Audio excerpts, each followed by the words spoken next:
6 लड़कों की हवस का निशाना बनने के बाद मैं मरने वाली हो गई थी। जब 7वां लड़का कमरे के अंदर आया तो मेरे होश उड़ गए, क्योंकि मुझे तो मेरी मजबूरियों ने मार डाला था। मैं पीछे भी नहीं हट सकती थी, क्योंकि मुझ पर मेरे बाप की जिम्मेदारी थी जो मुझे ही पूरी करनी थी।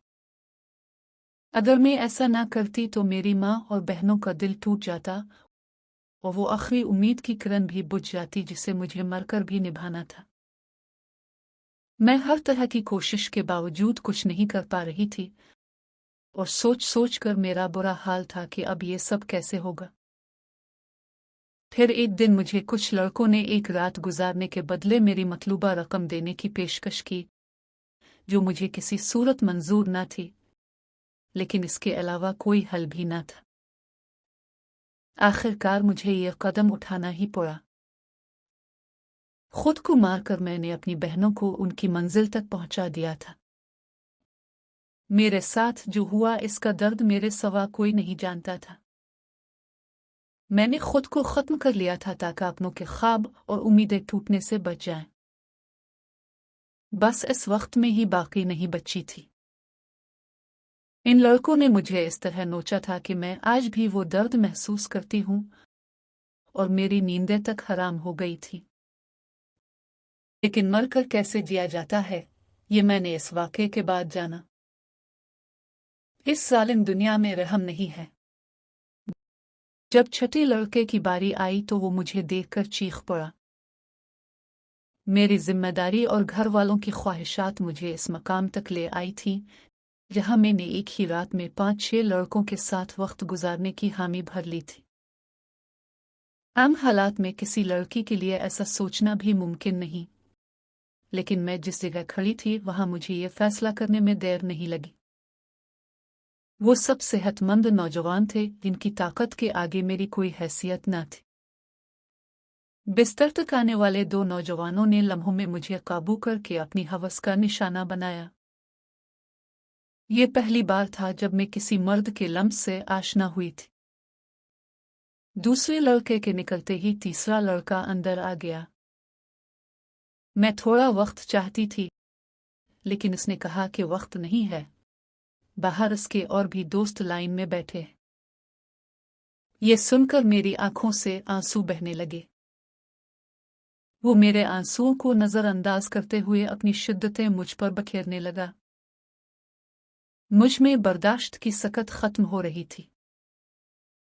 मैं इसे खुद से दूर करने की कोशिश करती तो वो मजीद हावी हो जाता। ऐसा लगता था जैसे उसे इस खेल में मजा आ रहा हो।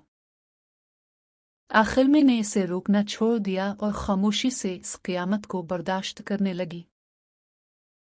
1 घंटे तक वो अपनी प्यास बुझाता रहा और जाते जाते मेरी गर्दन पर दांतों के निशान छोड़ गया और कह गया कि मौका मिला तो दोबारा आएगा। जब मैंने अपने वजूद पर निगाह डाली तो मैं कांप गई। जिस्म का कोई हिस्सा ऐसा न था जहां जख्म न हो। मजीद 2 लड़कों ने भी मुझे इसी तरह निशाना बनाया। उन्होंने मुझ पर जरा रहम न किया, क्योंकि उन्होंने एक बड़ी रकम के बदले मेरी एक रात खरीदी थी। वो तो अपना हिस्सा वसूल कर रहे थे। वो मेरी जिंदगी की सियातरीन रात थी।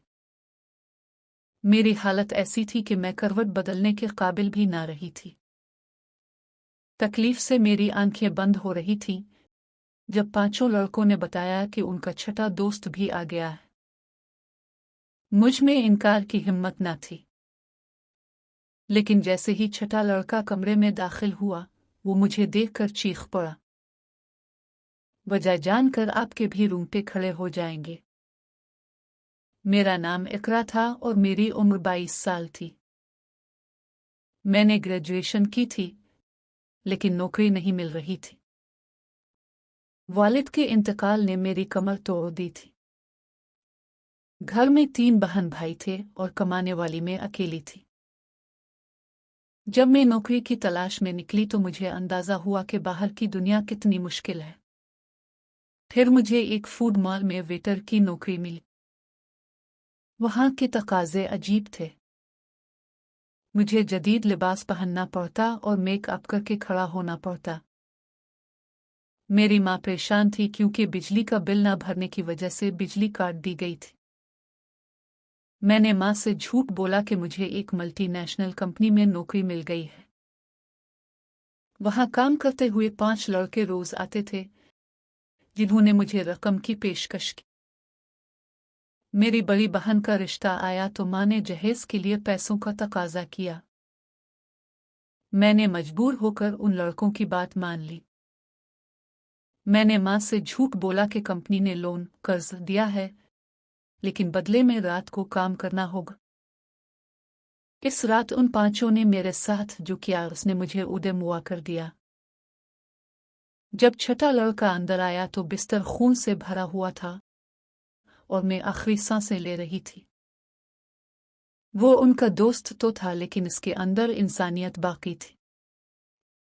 वो मुझे फौरन अस्पताल ले गया और मेरी जान बचाए। इसने मुझ पर एक और एहसान किया और मुझे अपने प्लाजा में एक बाइज्जत नौकरी दे दी। मैं अल्लाह का शुक्र अदा करती हूँ कि उसने मुझे संभलने का मौका दिया और मेरी बहनों की जिंदगी बच गई। अल्लाह किसी को इतना मजबूर न करे कि उसे ऐसी क़यामत से गुजरना पड़े।